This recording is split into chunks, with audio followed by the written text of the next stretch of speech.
Our research is entitled Schema-Based Instruction, Its Effect on Pupils' Mathematical Problem-Solving Skills. Context and rationale. Most of our learners are struggling in applying their mathematical skills into solving word problems.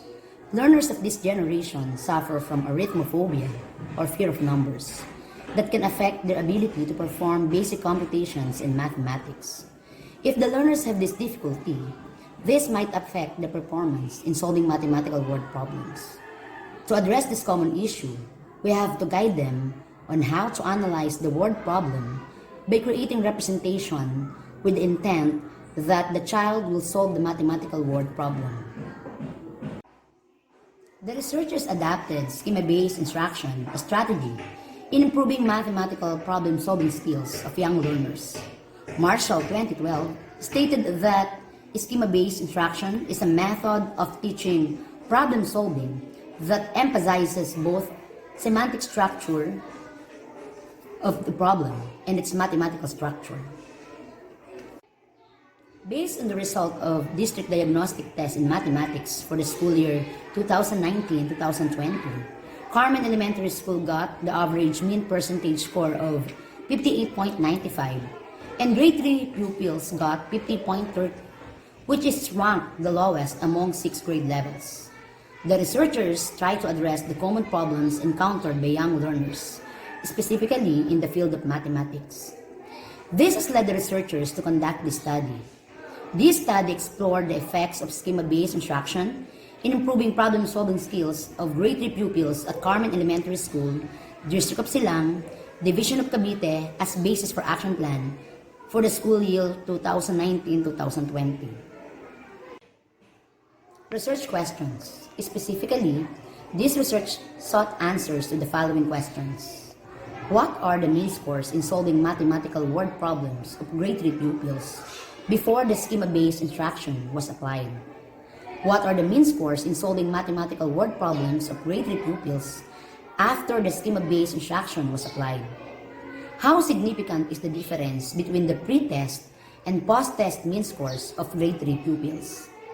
And based from the findings of the study, what action plan may be proposed to improve the pupils' mathematical problem-solving skills? Scope and limitations. This study explored the effects of schema-based instruction in improving problem-solving skills of grade 3 pupils at Carmen Elementary School, District of Silang, Division of Cavite as basis for an action plan school year 2019-2020. It involved a sample of 35 grade 3 pupils from Carmen Elementary School. The participants may be viewed as a restriction that limits the generalization of results. Methodology.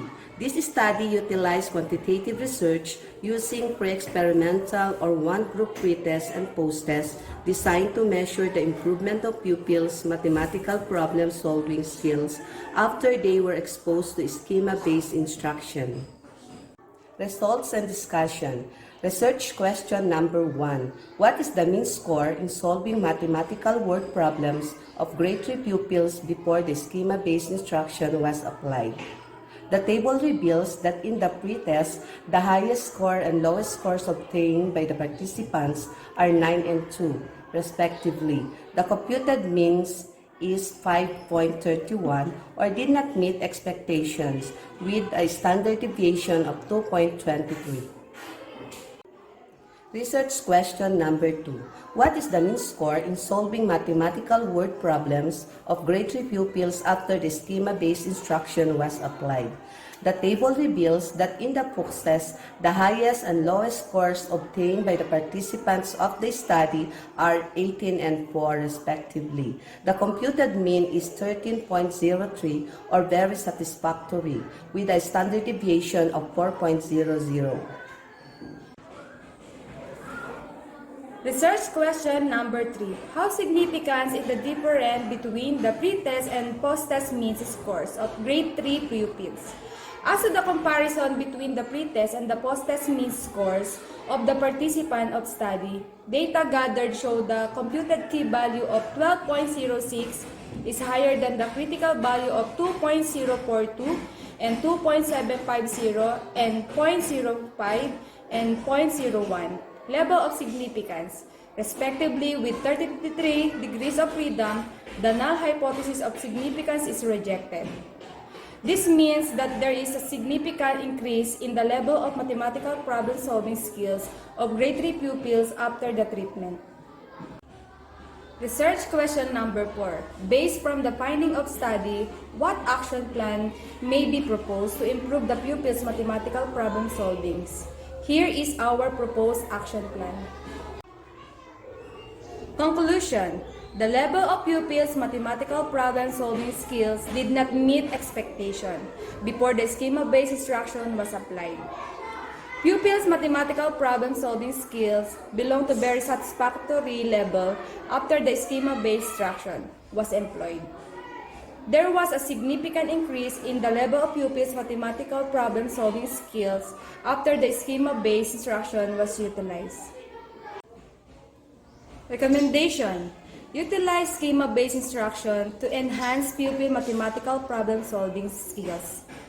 Administrators have to encourage teachers to employ SBI as an intervention in teaching pupils to solve mathematical word problems, especially in primary level. Similar studies have to be conducted to support the effectiveness of SBI. The proposed action plan developed in this study is highly recommended for implementation.